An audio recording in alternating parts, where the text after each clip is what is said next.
The History of Pastafarianism, A Journey Through the Church of the Flying Spaghetti Monster. Welcome. Get comfortable, close your eyes if you'd like, and let yourself settle in as we explore one of the most unusual religious movements of the early 21st century. Tonight, we're going to trace the complete history of Pastafarianism, the Church of the Flying Spaghetti Monster, from its origins in a simple letter to a school board, through its unexpected growth into a global phenomenon, and into its current status as both parody and genuine religious expression. This is a story that involves science education, internet culture, legal battles, and the very nature of belief itself. But don't worry about following every detail. Just let the words wash over you, and if you drift off along the way, that's perfectly fine. That's exactly what we're here for. Let's begin at the beginning, in the spring of 2005, in the state of Kansas. The letter that started it all. In May of 2005, the Kansas State Board of Education was embroiled in a heated debate. The board was considering new science standards that would require public schools to teach intelligent design alongside evolution in science classrooms. Intelligent design, for those unfamiliar, is the proposition that certain features of the universe and living things are best explained by an intelligent cause rather than natural selection. This debate had been simmering for years, part of a larger cultural conversation about the role of religion in public education. Scientists, educators, and many citizens were concerned that introducing intelligent design into science curricula would blur the line between science and religious belief. It was in this context that Bobby Henderson, a 24-year-old physics graduate from Oregon State University, sat down to write a letter. Henderson had been following the Kansas controversy with interest and growing frustration. He found the arguments for teaching intelligent design in science classes to be fundamentally flawed from a logical standpoint. But rather than write an angry screed or a dry scientific rebuttal, Henderson decided to take a different approach. He would use satire. He would demonstrate the logical problems with intelligent design by creating his own alternative theory, one that was deliberately absurd but followed the same logical structure as intelligent design arguments. And so, on a day in late May 2005, Henderson composed an open letter to the Kansas School Board. The letter began politely enough, but quickly revealed its satirical intent. The core argument.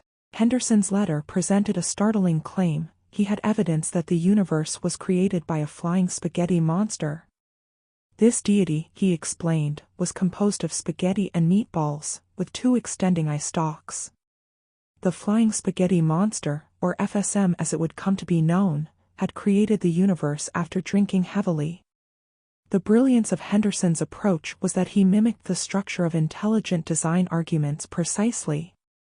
Just as proponents of intelligent design claimed that certain features of the natural world were too complex to have arisen through natural processes, Henderson argued that the flying spaghetti monster's noodly appendages had actively shaped the development of life on Earth. He even addressed the evidence for evolution directly.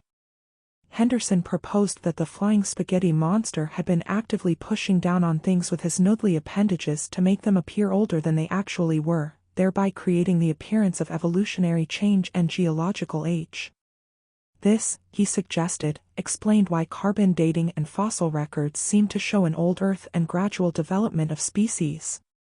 The letter continued with a graph showing an inverse relationship between global average temperature and the number of pirates, suggesting that global warming was caused by the decline in pirate populations. This was Henderson's way of illustrating the logical fallacy of correlation implying causation, a mistake he felt was common in intelligent design arguments. But Henderson didn't stop at mockery. He made a serious point wrapped in absurdity. If the Kansas School Board was going to allow the teaching of intelligent design, then they must, in fairness, also allow the teaching of his alternative theory about the flying spaghetti monster. After all, he argued, he had just as much evidence for his theory as intelligent design proponents had for theirs.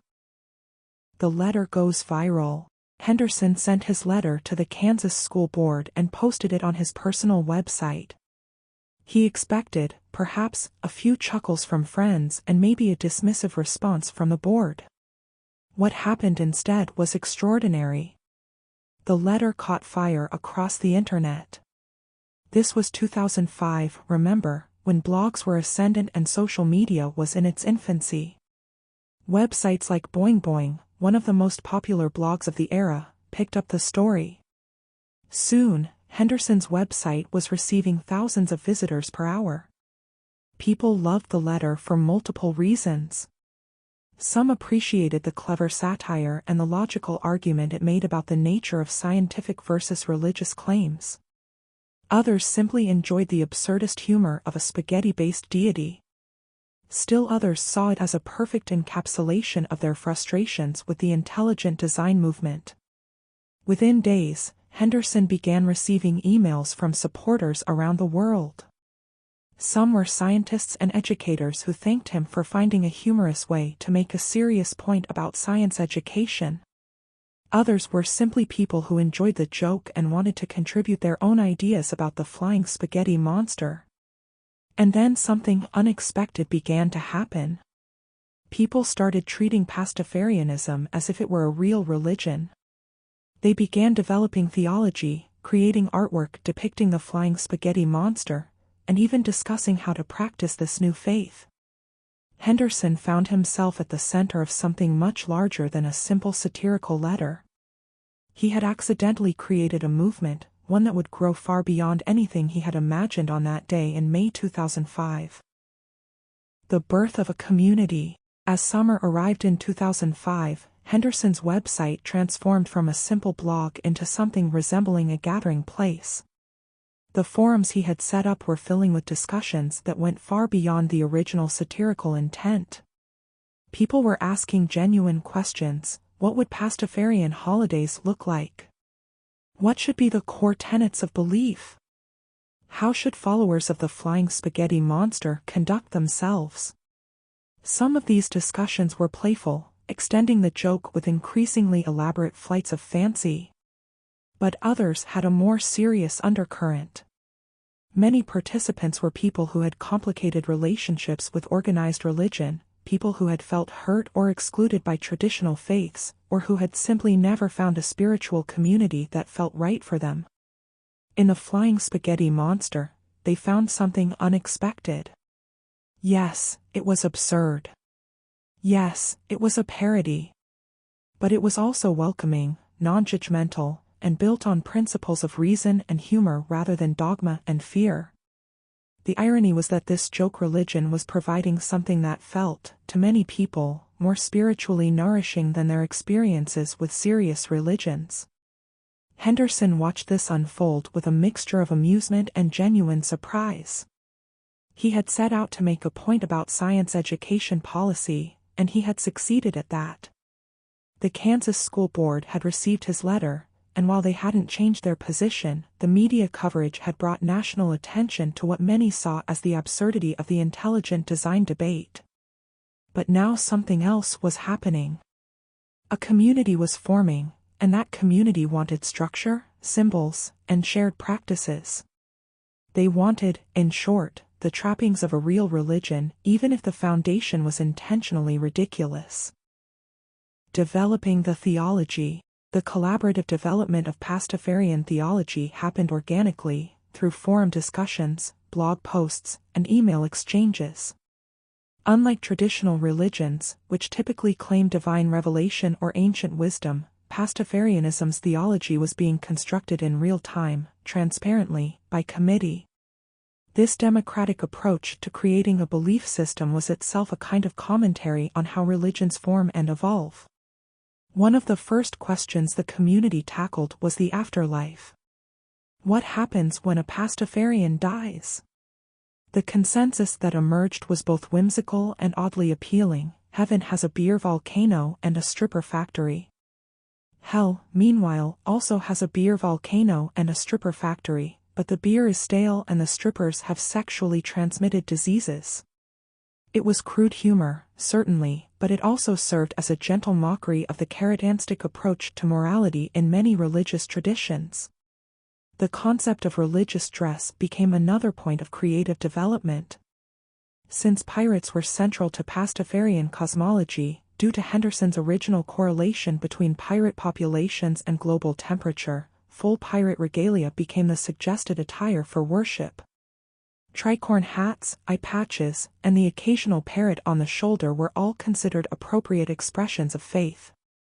This pirate theme extended into the calendar. Holidays began to take shape. There was talk like a Pirate Day, which had actually existed since the 1990s as a secular observance but was enthusiastically adopted into Pastafarian practice. Ramadan, a play on Ramadan, was proposed as a period of contemplation and reduced carbohydrate intake, though the latter part was optional and rarely observed. Friday became the Pastafarian holy day, a choice that was both practical and pointed. Many Pastafarians worked Monday through Friday, so having the holy day fall on Friday meant celebrating the weekend, which felt appropriately irreverent. The religious observance of Friday involved, naturally, eating pasta. The 8 I'd really rather you didn't. Rather than commandments, Pastafarianism developed a set of loose guidelines known as the 8 I'd really rather you didn't. These reflected the generally non-dogmatic nature of the faith and its emphasis on personal freedom and common sense over strict rules. The first of these rather you didn't address the concept of holier-than-thou behavior. The flying spaghetti monster, it was determined, would really rather you didn't act like a sanctimonious jerk when describing his noodly goodness. If someone didn't believe in him, it was suggested, that was fine. They would realize the truth when they died and met him, and he wouldn't judge them harshly for their honest skepticism. Another guideline discouraged the use of Pastafarianism to oppress, subjugate, punish, or judge others. This was a direct commentary on the ways that traditional religions have sometimes been weaponized throughout history. The flying spaghetti monster, the community decided, was fundamentally opposed to using belief as a tool of control. There were rather you didn'ts about not spending excessive money on churches and temples when the money could be used to fight poverty and cure disease. There was one about not judging people for their sexuality or eating habits. Each of these guidelines served dual purposes. They worked as actual ethical principles that most people could agree with, while simultaneously satirizing specific practices or doctrines in traditional religions. The phrasing, I'd really rather you didn't, instead of thou shalt not, was significant. It suggested a deity who made suggestions rather than demands, who trusted his followers to make their own moral decisions, and who understood that life was complicated and nuanced. This gentle, advisory tone stood in stark contrast to the fire and brimstone of more fundamentalist religious traditions. The response from media and authority. By late summer of 2005, Pastafarianism had grown large enough to attract serious media attention. Major newspapers began running articles about the phenomenon.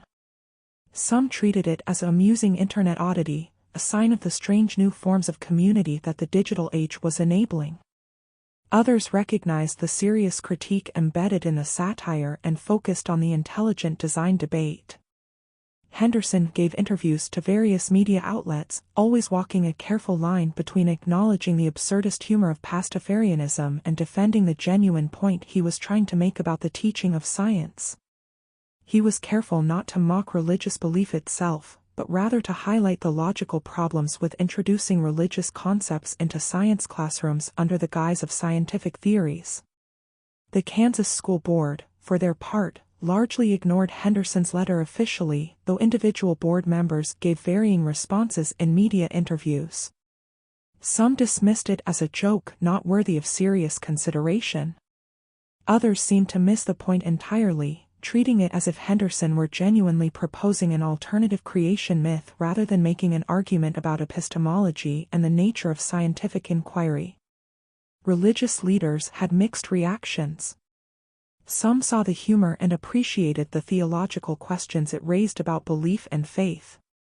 Others were offended, viewing Pastafarianism as mockery of all religion rather than critique of a specific political movement.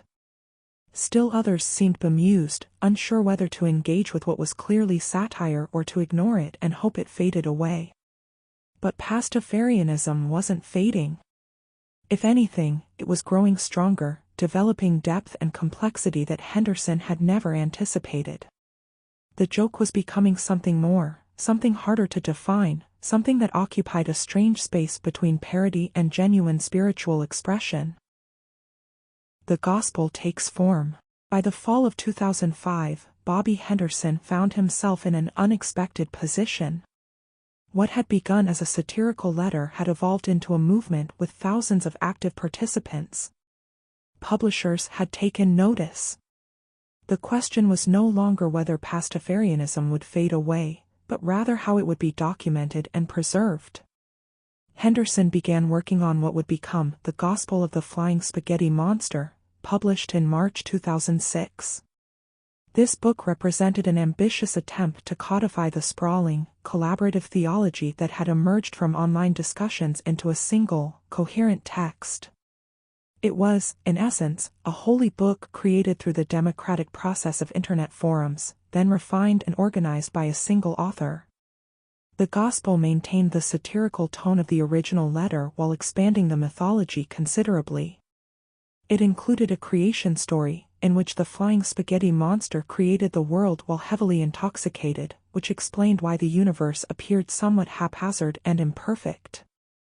This was a gentle jab at theodicy, the theological problem of explaining why an all-powerful, benevolent deity would allow suffering and imperfection in the world.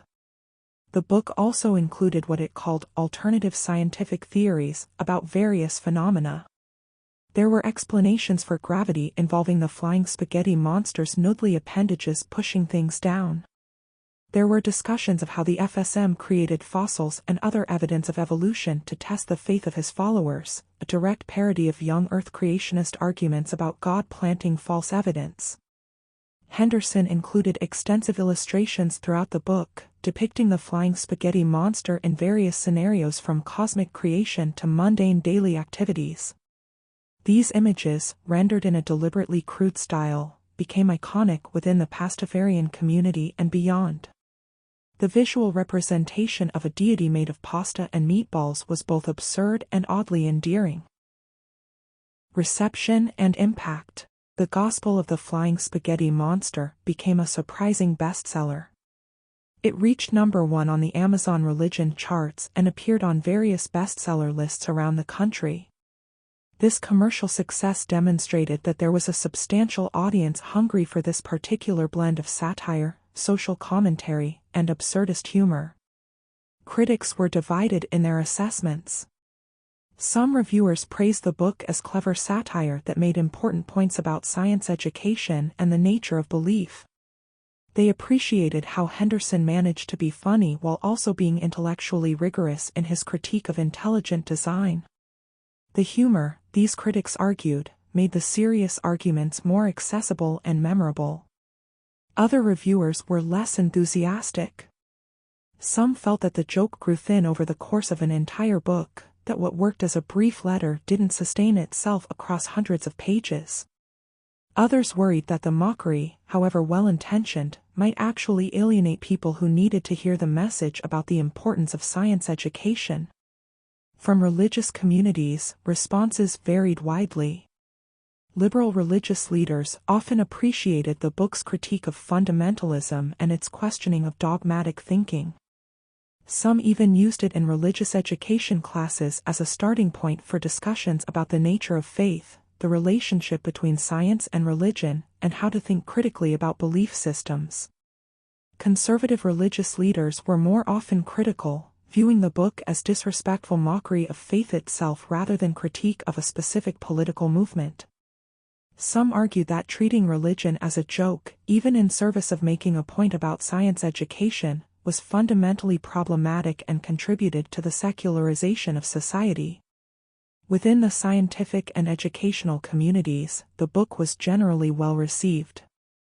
Many science teachers reported using elements of Pastafarianism in their classrooms to help students understand the distinction between scientific theories and religious beliefs, and why that distinction mattered for science education.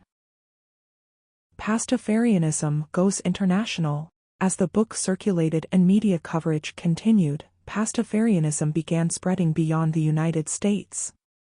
Online communities formed in countries around the world, each adapting the core concepts to their local contexts while maintaining the essential satirical spirit. In Europe, Pastafarianism found particularly fertile ground. Countries with strong secular traditions but also state-sponsored churches found the movement's questioning of religious privilege especially resonant. In the Netherlands, Sweden, and Germany, local Pastafarian groups began organizing, holding meetings, and even conducting weddings and other ceremonies in full pirate regalia. The international expansion of Pastafarianism revealed something interesting about the movement. While it had originated as commentary on a specifically American debate about science education, it touched on universal themes that resonated across cultures. Questions about the relationship between church and state, about religious privilege in secular societies, and about the nature of belief itself were not uniquely American concerns. Different countries brought their own flavors to Pastafarianism. In some places, the emphasis was more on the social justice aspects implied in the "I'd really rather you didn't." In others, the focus was on the critique of religious privilege and tax exemptions. Still others embraced Pastafarianism primarily as a community of like-minded skeptics and humanists who enjoyed the absurdist humor. Online translation efforts began organically, with volunteers translating Henderson's original letter and excerpts from the Gospel into dozens of languages. These translations weren't always perfect, and sometimes the humor didn't translate directly, but the core concepts proved remarkably portable across linguistic and cultural boundaries. The question of sincerity. As Pastafarianism grew and diversified, a philosophical question began to emerge with increasing urgency: was this a real religion or not? And more importantly, who got to decide? This question wasn't merely academic. It had practical implications for things like tax status, the right to perform marriages, and whether Pastafarians could wear religious headgear in official identification photos. But it also raised deeper questions about the nature of religious belief and the boundaries between sincerity and parody. Some Pastafarians insisted that they were entirely sincere in their beliefs. They genuinely found meaning and community in Pastafarianism, even while fully acknowledging its satirical origins and its absurdist theology. The fact that the flying spaghetti monster was obviously fictional didn't, in their view, make their participation in Pastafarian practices any less meaningful or real. Others maintained that Pastafarianism was and should remain purely satirical, a critique rather than an actual faith. They worried that claiming sincere religious belief in the flying spaghetti monster would undermine the original point about the absurdity of teaching intelligent design in science classes. Still others occupied a middle ground, suggesting that the distinction between parody and sincerity was itself a false dichotomy. They argued that Pastafarianism could be simultaneously satirical and meaningful, that one could participate fully in the humor while also finding genuine spiritual or philosophical value in the community and practices. This debate about sincerity would become increasingly important as Pastafarians began seeking official recognition as a religion, leading to legal battles that would test the boundaries of religious freedom and force courts to grapple with the question of what, exactly, makes a religion real. The first legal challenges. The question of whether Pastafarianism constituted a real religion moved from philosophical discussion to legal reality in 2007. When the first Pastafarians began requesting accommodations based on their religious beliefs. These early challenges were often small in scale, individual requests that nonetheless forced institutions to grapple with difficult questions about religious recognition. One of the first cases to gain public attention involved a Pastafarian requesting to wear a colander on his head in his driver's license photo. The colander, he argued, was religious headgear, equivalent to a hijab, turban, or yarmulke, and therefore should be permitted under religious freedom protections. The Department of Motor Vehicles initially denied the request, leading to a bureaucratic battle that would play out over months. The logic of the request was both sincere and satirical. Many jurisdictions had carved out exceptions to their no headgear rules for driver's license photos specifically to accommodate religious expression. Pastafarians argued that if the state was going to make exceptions for some religions, it couldn't arbitrarily decide which religions were legitimate enough to deserve accommodation. This put government agencies in an uncomfortable position. If they allowed the colander, they opened themselves up to accusations of not taking religion seriously or of allowing the system to be mocked. If they denied the request, they had to articulate what made Pastafarianism different from other religions, which inevitably led to questions about government agencies being in the position of determining which beliefs were authentically religious. The early cases were decided inconsistently. Some DMV offices quietly allowed the colander photos, preferring to avoid the controversy. Others denied them, sometimes citing safety concerns about face visibility, other times more explicitly questioning whether Pastafarianism was a real religion. Each denial became an opportunity for Pastafarians to challenge the decision, generating media coverage and public discussion. These challenges were, in many ways, precisely what Henderson had hoped for with his original letter. They forced people to think critically about religious privilege and government accommodation of religious belief. The absurdity of someone insisting on wearing a colander for religious reasons highlighted the absurdity, in the Pastafarian view, of government agencies making determinations about religious authenticity. The Austrian colander case. In 2011, one colander case captured international attention and became emblematic of the broader questions Pastafarianism raised. Nico Alm, an Austrian atheist and Pastafarian, applied for a driver's license and submitted a photo of himself wearing a pasta strainer on his head. When the Austrian authorities questioned the photo, he cited his Pastafarian faith and invoked Austria's religious freedom protections. The Austrian authorities, unsure how to handle the request, required Alm to undergo a psychiatric examination to determine if he was mentally fit to drive. The psychiatrist concluded that Alm was perfectly sane and that his insistence on the colander was a matter of principle rather than delusion. This created an interesting situation. The government's own expert had certified that Alm genuinely believed what he was claiming, at least in some meaningful sense. After a 3-year bureaucratic process, Austrian authorities finally issued Alm his driver's license with the colander photo. The decision was covered extensively in European media and sparked debates about religious freedom, secular governance, and the limits of religious accommodation. Alm became something of a minor celebrity within the Pastafarian community and among secular activists. The Austrian case was significant because it established a precedent, at least in one jurisdiction, that Pastafarianism could be treated as equivalent to other religions for purposes of government accommodation. It didn't resolve the deeper question of whether Pastafarianism was a real religion, but it demonstrated that government agencies couldn't simply dismiss it out of hand without grappling with the logical implications. Following Alm's success, similar cases emerged across Europe and beyond. In New Zealand, a Pastafarian successfully obtained a driver's license photo wearing a colander. In Russia, the attempt was denied, leading to ongoing legal challenges. Each case generated local and sometimes international media attention, spreading awareness of Pastafarianism and the questions it raised. The colander cases, while often reported as humorous news items, were actually part of a serious ongoing debate about the role of religion in secular societies. They highlighted tensions between religious freedom protections and secular governance, between respect for sincere belief and skepticism about claims that seemed designed to test the system. Marriage and official ceremonies. As Pastafarianism matured, some adherents began seeking the right to have their significant life events recognized through Pastafarian ceremonies.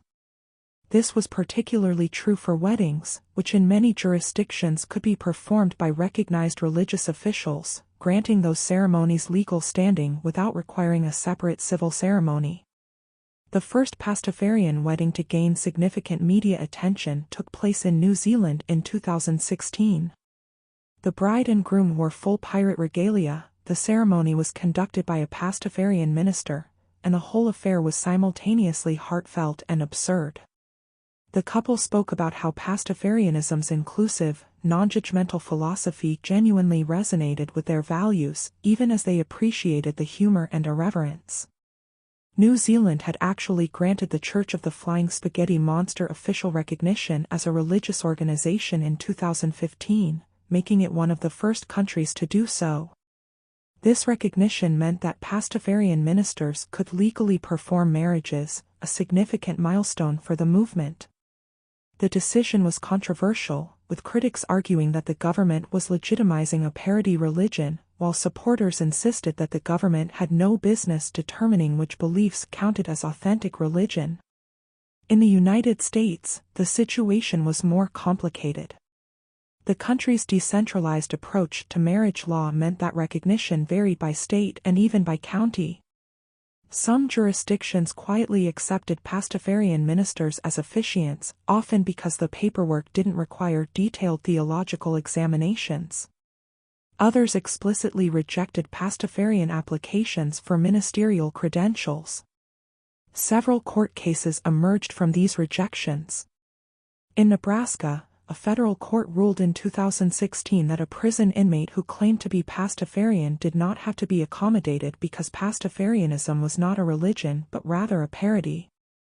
The ruling hinged on whether the plaintiff's beliefs were sincerely held and whether they functioned as religion in his life, ultimately concluding that they did not meet these criteria. This Nebraska decision was significant because it articulated a legal framework for distinguishing between parody and religion. The court didn't say that satirical intent automatically disqualified a belief system from being a religion, but rather that the specific plaintiff in this case had not demonstrated sincere religious belief. This left open the possibility that other Pastafarians, who could demonstrate sincerity, might have stronger cases. The diversity of Pastafarian practice. By the mid-2010s, Pastafarianism had evolved into something remarkably diverse. While all Pastafarians acknowledged the satirical origins and the central mythology of the flying spaghetti monster, the ways they engaged with these concepts varied enormously. Some Pastafarian groups were explicitly activist, focused on challenging religious privilege and promoting secular governance. Their meetings were more like organizing sessions for political action, using Pastafarianism as a tool to highlight issues they cared about. The religion was, for them, primarily instrumental, a means to an end of greater church-state separation. Other groups were more social in nature, gathering primarily for fellowship and community. These Pastafarians might dress in pirate regalia for meetings, share pasta-based meals, and discuss philosophy and ethics, all while maintaining a tone that was humorous but also genuinely warm and supportive. For many people who felt alienated from traditional religious communities, these gatherings provided something they had been missing. Still, other Pastafarians engaged with the movement primarily online, participating in forums and social media groups. These digital communities could be global in scope, connecting people across continents who shared an appreciation for the satire and the underlying philosophical questions. The humor in these spaces could be biting and irreverent, but there was also often surprising depth in discussions about belief, meaning, and community. Some individuals even reported having what they described as spiritual experiences related to Pastafarianism. While they acknowledged the fictional nature of the flying spaghetti monster, they found that engaging with the mythology, practicing the rituals, and being part of the community provided them with something that felt spiritual or transcendent. Whether this constituted real religion was an open question, but it was undeniably meaningful to them. Hence, it began attracting serious academic attention. Scholars from various disciplines saw in this unusual movement an opportunity to study questions that were often difficult to examine in the context of established religions. Religious studies scholars were particularly interested in Pastafarianism as a case study in how religions form and develop. Traditional religions typically claim ancient origins, divine revelation, or long lineages of teaching, making it difficult to observe the actual process of religious formation. Pastafarianism, by contrast, had documented origins, a known founder, and a development process that had occurred largely in public view through internet forums and social media. Some scholars focused on the question of sincerity and belief. What did it mean that people could simultaneously acknowledge that something was made up and still find meaning in it? This wasn't entirely new to religious studies, scholars noted. Many people participated in religious traditions while maintaining doubts about literal truth claims, treating myths as metaphorically rather than historically true. But Pastafarianism brought these questions into unusually sharp relief. Sociologists examined Pastafarianism as an example of internet-enabled community formation. The movement had grown primarily through online networks, with in-person gatherings often emerging only after online communities had already formed. This represented a reversal of the traditional pattern where religious communities began with physical gatherings and only later developed broader networks. The implications for understanding community, identity, and belonging in the digital age were significant. Legal scholars found Pastafarianism fascinating for the challenges it posed to religious freedom jurisprudence. How should courts determine what counts as a religion? What role should government play in making such determinations? The cases involving Pastafarians forced engagement with questions that had often been avoided by simply accepting traditional religions at face value while scrutinizing newer or more unusual belief systems more skeptically. Philosophers were drawn to the epistemological questions Pastafarianism raised. The movement had originated as an argument about the nature of evidence and the difference between scientific and religious claims. But it had evolved into something that raised questions about meaning, community, and the relationship between belief and practice that went beyond its original scope. The Satanic Temple parallel. Around the same time that Pastafarianism was navigating questions of religious recognition and accommodation, another satirical religious movement was emerging with similar tactics but somewhat different emphases. The Satanic Temple, founded in 2013, used satanic imagery and ritual to challenge religious privilege, particularly Christian privilege in American public life. While the Satanic Temple and Pastafarianism were distinct movements with different histories and focuses, they shared important similarities. Both used satire and deliberate provocation to make serious points about religious freedom and the separation of church and state. Both challenged governments and institutions to apply their accommodation of religion consistently rather than selectively. The Satanic Temple tended to focus more on specific political battles, such as challenging religious displays on government property or religious exemptions to healthcare mandates. Their tactics often involved demanding equal treatment. If a city allowed a Ten Commandments monument in front of City Hall, the Satanic Temple would demand space for a Baphomet statue. This forced governments to either remove all religious displays or accept ones they found objectionable. Pastafarianism, while also engaged in activism, tended to maintain a lighter tone. The imagery of pasta and pirates was less threatening than satanic symbolism, even when making similar arguments.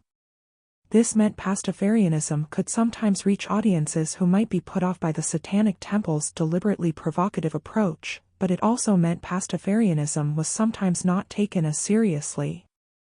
The two movements had complicated relationships with each other and occasionally collaborated on shared goals. Some individuals participated in both, appreciating different aspects of each approach. Others felt strongly that one or the other was the more effective or appropriate way to advocate for secular governance and religious freedom. Both movements also faced similar criticisms. Critics argued that using parody to make serious points about religious freedom was counterproductive, that it generated headlines but ultimately undermined the cause by appearing to mock religion itself rather than critiquing specific policies. Supporters countered that these satirical approaches brought attention to issues that might otherwise be ignored and forced important conversations about the role of religion in public life. The existence of multiple satirical religious movements suggested that Pastafarianism was part of a broader cultural phenomenon, a response to perceived religious overreach in secular governance that expressed itself through humor and deliberate absurdity. This wasn't entirely new, Earlier movements like the Church of the Subgenius in the 1980s had explored similar territory, but the Internet age had enabled these movements to grow and organize in ways that weren't previously possible. Pastafarianism and atheist identity. The relationship between Pastafarianism and atheism was complex and sometimes contentious. Many Pastafarians identified as atheists, seeing Pastafarianism as a form of atheist activism or community building. For these individuals, Pastafarianism provided a way to critique religion while also having some of the social benefits that religious communities offered, things like regular gatherings, shared rituals, and a sense of belonging. However, not all atheists appreciated Pastafarianism.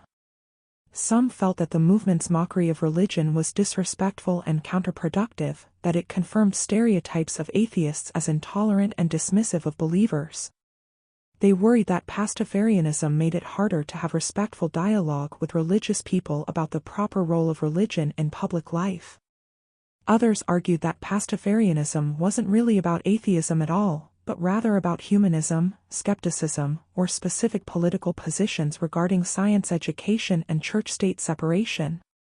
They pointed out that some religious people, particularly those from liberal or progressive religious traditions, were sympathetic to Pastafarianism's critiques of fundamentalism and supportive of its activism around issues like science education. Within Pastafarian communities themselves, there was diversity on this question. Some groups explicitly identified as atheist or humanist organizations that used Pastafarian imagery and humor.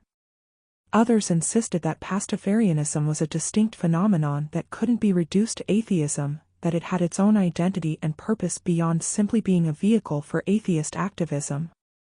The question of whether Pastafarianism was inherently atheistic or could accommodate a broader range of beliefs about ultimate reality remained unresolved. Some people who identified as agnostic rather than atheist found Pastafarianism appealing precisely because it seemed less doctrinaire than some forms of organized atheism.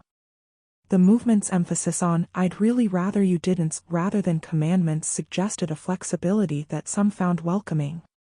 There were even a handful of people who identified as both Pastafarian and adherents of traditional religions, viewing Pastafarianism not as a replacement for their existing faith but as a supplement or a form of social commentary they could participate in while maintaining other beliefs. These individuals were rare, but their existence further complicated any simple equation of Pastafarianism with atheism. The decline of the intelligent design movement. By the late 2010s, the intelligent design movement that had prompted Henderson's original letter had largely receded from American public life. The 2005 Kitzmiller v. Dover trial had dealt a significant legal blow to efforts to teach intelligent design in public schools, with the judge ruling that intelligent design was not science but rather a form of creationism and therefore violated the Establishment Clause of the Constitution. In the years following that decision, efforts to introduce intelligent design into science curricula became less common and less successful. The movement didn't disappear entirely, but it became less prominent in national debates about education. To some extent, the culture wars moved on to other issues, other battlegrounds where questions about religion, science, and public policy could be fought. This created an interesting situation for Pastafarianism. The movement had originated as a response to a specific political controversy, but that controversy had largely been resolved, at least in terms of formal education policy. The question became, what was Pastafarianism's purpose now that the immediate threat it had been created to address had diminished? Some Pastafarians felt that the movement had accomplished its mission and could simply become a social organization, a community of like-minded people who enjoyed the humor and fellowship without needing a political cause to organize around. Others argued that the underlying issues, questions about religious privilege and the proper relationship between church and state, remained relevant even if the specific battle over intelligent design had been largely won. The movement also faced the challenge that faces any organization born from a specific crisis: how to maintain energy and purpose when the crisis has passed. New members joining Pastafarianism in the late 2010s often had little connection to or even awareness of the intelligent design debate. For them, Pastafarianism was simply an interesting religious parody or a community they had discovered online, not a response to a specific political moment they had lived through. The history of Pastafarianism in popular culture. As Pastafarianism entered its second decade, it had become embedded enough in popular culture that references to the flying spaghetti monster appeared in various media without explanation. The movement had transcended its origins to become a recognizable cultural touchstone, shorthand for debates about religion, science, and satire. Television shows occasionally featured Pastafarian references, sometimes as throwaway jokes, other times as more substantial plot points. In one episode of a popular sitcom, a character claimed to be Pastafarian to get out of a social obligation, leading to a comedic exploration of what Pastafarian practices might actually entail. The jokes worked because enough of the audience understood the reference, but the episode also introduced the concept to viewers who had never heard of it before.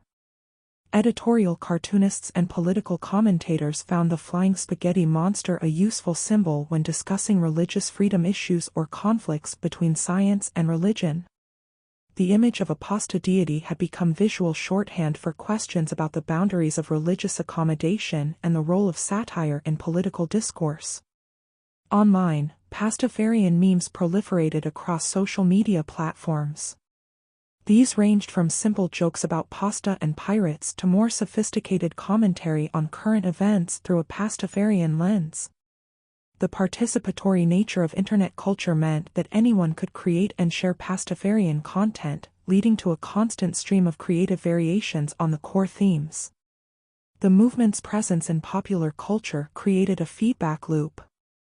Media coverage and cultural references brought new people to Pastafarianism, who then created more content and engaged in more activism, which generated more media coverage. This cycle had helped the movement maintain relevance even as the specific controversy that spawned it had faded. However, this mainstream visibility also created challenges.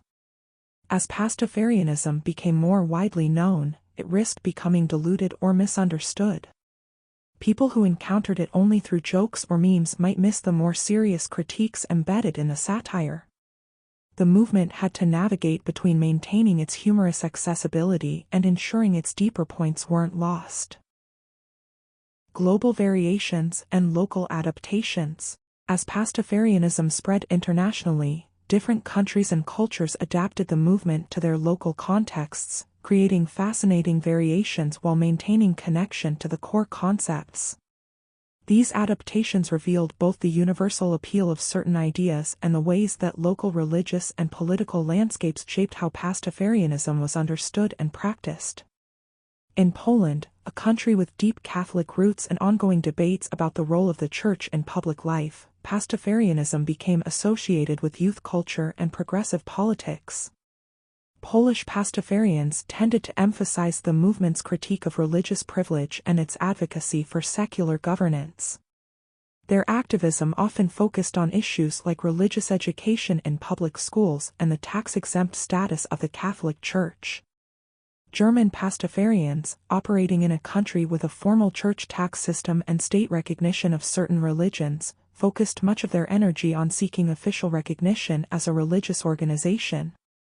The prospect of collecting church tax as the Church of the Flying Spaghetti Monster highlighted the absurdity, in their view, of government-sponsored religion while also seeking to access the same privileges afforded to traditional faiths.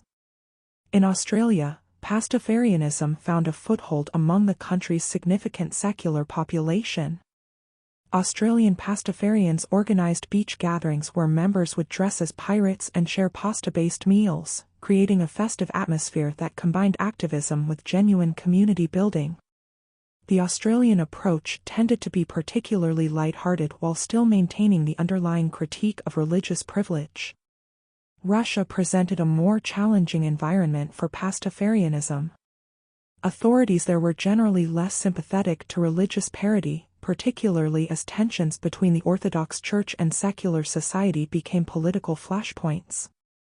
Russian Pastafarians faced more significant pushback when seeking accommodations or recognition, and their activism took on a somewhat more defiant tone as a result. In several predominantly Muslim countries, small Pastafarian communities emerged online, though public organizing was often difficult or impossible due to restrictions on religious expression. These communities tended to emphasize the philosophical aspects of Pastafarianism, the questions it raised about belief and certainty, rather than engaging in public activism that might draw unwanted attention. Each of these local adaptations maintained connection to the original American Pastafarianism while developing its own character. The movement had proven flexible enough to accommodate different political contexts, different religious landscapes, and different cultural sensibilities, all while maintaining its core identity as satirical critique and genuine community. The question of leadership and authority. Unlike most religions, Pastafarianism had never developed a strong hierarchical structure or centralized authority. Bobby Henderson remained the closest thing to a founder figure, but he had never positioned himself as a prophet or leader in the traditional religious sense. This absence of clear leadership structure was both a feature and a challenge for the movement. The decentralized nature of Pastafarianism meant that anyone could claim to be a Pastafarian minister or start a local chapter. There was no seminary training, no ordination process beyond self-declaration or perhaps an online certificate from one of various websites claiming to offer such things. This democratic approach was philosophically consistent with Pastafarianism's critique of religious authority, but it also meant there was no way to ensure consistency in how the movement presented itself. Some Pastafarian groups attempted to create more formal structures. They developed bylaws, elected officers, and established procedures for decision-making. These groups often did so because they were seeking official recognition as religious organizations and needed to demonstrate that they operated like traditional churches with clear governance structures. Other Pastafarians resisted any formalization, arguing that creating hierarchies and bureaucracies would betray the anarchic, satirical spirit of the movement. They preferred loose networks and ad hoc organizing, maintaining that Pastafarianism should remain fundamentally anti-authoritarian and resistant to institutionalization. Henderson himself generally stayed out of these debates, neither encouraging formalization nor condemning it. He occasionally gave interviews or made public appearances, but he seemed content to let the movement evolve without his direct guidance. This hands-off approach meant Pastafarianism developed organically, shaped by its participants rather than directed from above. The lack of central authority also meant there was no way to excommunicate anyone or declare that certain interpretations were heretical. Someone could claim that the flying spaghetti monster had revealed new truths to them, and there was no official body to declare this illegitimate. This openness allowed for creativity and diversity but also occasionally led to confusion about what Pastafarianism stood for. Schisms and disagreements. Despite its generally light-hearted nature, Pastafarianism was not immune to internal disagreements and something resembling schisms. Different groups of Pastafarians developed different views about the purpose and practice of the movement, sometimes leading to acrimonious splits.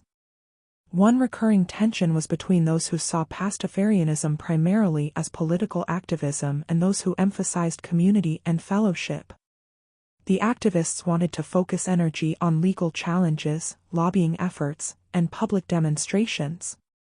The community-focused members preferred organizing social gatherings, supporting each other, and creating spaces where people who felt alienated from traditional religion could find belonging. Another fault line emerged around the question of whether Pastafarianism should be explicitly anti-religious or whether it should position itself as critiquing only certain forms of religious overreach while remaining neutral or even positive toward religion more broadly. Some Pastafarians felt that the movement should stand firmly for secularism and against any role for religion in public life. Others argued for a more nuanced position that distinguished between different types of religious expression.